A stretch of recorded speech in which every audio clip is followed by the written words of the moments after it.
Bienvenue sur Flight Deck Analytics, votre briefing exclusif sur les affaires du ciel. Années 60. La guerre froide ne se joue pas seulement dans l'espace, mais aussi dans le ciel civil. Deux nations, un seul objectif, briser le mur du son pour transporter des passagers.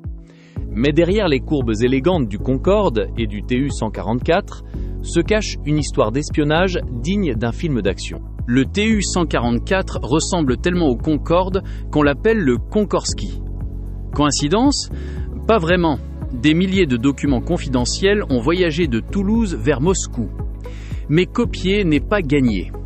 Les soviétiques ont dû improviser sur les moteurs et les systèmes de contrôle, créant un colosse aux pieds d'argile.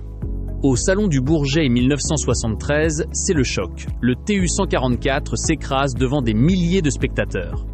Si le Concorde devient une icône de luxe et de fiabilité, le TU-144, lui, est trop bruyant, trop gourmand et finit par être retiré du service. Le duel technique est remporté par les Européens, mais le coût du pétrole finira par clouer le Concorde au sol en 2003. On pensait l'ère du supersonique terminée, mais aujourd'hui, les Américains reprennent le flambeau. Avec le X-59 de la NASA, le bong supersonique devient un simple bruit sourd. Et avec le boom Overture, le rêve de traverser l'Atlantique en 3h30 redevient une réalité commerciale. La course est relancée. Lequel de ces futurs jets prendrez-vous en premier? Dites-le moi en commentaire. C'était Flight Deck Analytics à Boto.